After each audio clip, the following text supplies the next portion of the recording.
Por volta de 400 anos antes de Cristo, a Grécia não era como conhecemos hoje. Era uma terra fragmentada, dividida por rivalidades, tradições e culturas únicas, onde cada cidade lutava para afirmar sua própria identidade. As cidades eram cidades-estados, onde cada uma delas tinha o seu rei, e era governada juntamente com conselheiros que faziam a corte. Essas cidades frequentemente competiam entre si, seja por poder, território ou por influência. A cidade de Atenas já havia se defendido dos persas 10 anos atrás. O rei Dário da Pérsia perdeu a batalha de Maratona para os atenienses e jurou voltar. Aquela derrota não foi apenas militar, foi um golpe direto no orgulho do maior império da época. Seu filho Xerxes assume o reinado persa após a morte do pai e dá continuidade aos planos do rei Dário, tomar toda a Grécia e dizimar todo o seu povo. Para Xerxes, aquilo não era apenas conquista, era vingança. O destino de um império já estava sendo decidido e tudo começou com uma mensagem.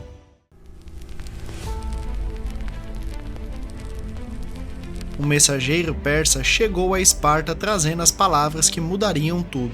Ele não trazia apenas palavras, mas uma exigência que simbolizava submissão total. Ele foi levado até o rei Leônidas I, o rei de Esparta. A mensagem era clara: o rei Xerxes exige terra e água, controle total, mas Esparta não se ajoelha. A resposta veio rápido e foi brutal. Sem hesitar, os espartanos deixaram claro que não aceitariam viver sob domínio estrangeiro. O rei Leônidas atira o mensageiro persa em um poço, onde a morte o esperava lá no fundo. Esparta havia escolhido a guerra, porém o rei Leônidas se arrepende de matar um mensageiro persa, pois sabia que aquele ato quebrava as tradições sagradas entre povos, e envia mensageiros até a Pérsia para que Xerxes pague com a mesma moeda. Mas Xerxes escolhe a guerra, e dessa vez ele viria com uma força jamais vista. Milhares marchavam com Xerxes em direção à Grécia, um exército imparável, e Esparta só tinha uma saída: aceitar a guerra.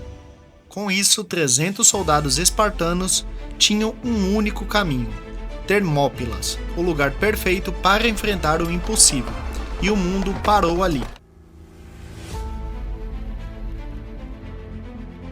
No meio do caminho, Leônidas encontra um pouco mais de 5.000 homens de diferentes cidades unidos por um único objetivo: defender a sua terra. Com espírito de patriotismo a se juntar aos 300. E então a guerra começou. O impacto e a história estava sendo escrita. Os persas avançaram como uma tempestade, mas encontraram uma muralha de aço e disciplina. A formação espartana era quase impenetrável. Cada escudo protegia não só o homem, mas o companheiro ao lado. O céu desapareceu. Flechas cobriram o horizonte, mas eles não recuaram.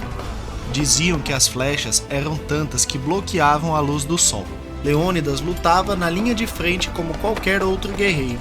O choque era brutal, corpo a corpo, sem piedade. Então vieram os melhores de Xerxes, os imortais, a elite do exército persa. E mesmo eles foram derrotados. Uma força que nunca deveria cair, sendo derrubada diante de poucos homens.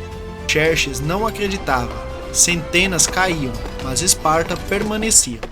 O primeiro dia terminou e eles ainda estavam vivos, feridos, cansados, mas determinados.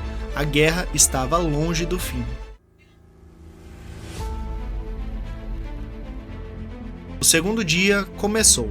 A resistência espartana parecia impossível de quebrar. E os persas tentaram novamente, mas o resultado foi o mesmo: fracasso. A frustração crescia, até que alguém apareceu. Um homem, um traidor. Ele mostrou o caminho secreto, uma passagem escondida pelas montanhas, por trás dos espartanos. Um conhecimento local que mudaria completamente o rumo daquela batalha. A notícia chegou rápido e mudou tudo.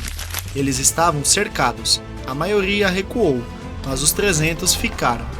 Era uma decisão consciente, um sacrifício que era inevitável. Eles sabiam o destino, sabiam que não voltariam.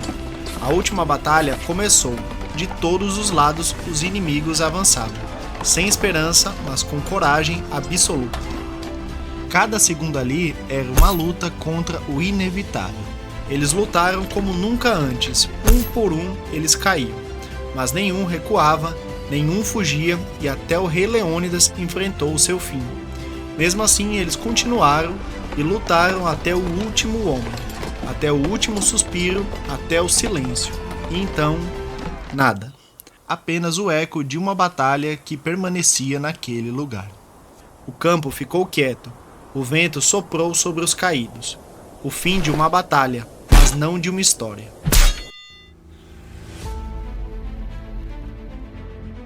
O sacrifício daqueles homens ecoou pelo mundo, e toda a cidade soube que um rei lutou junto ao seu exército e mudou o curso da história.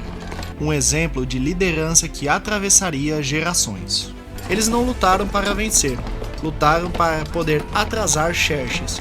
E após Termópilas, Xerxes continuou os planos do seu pai Dário em tomar toda a Grécia. Continuou tomando cidade por cidade, até ficar de frente da sua derrota, chamada Temístocles.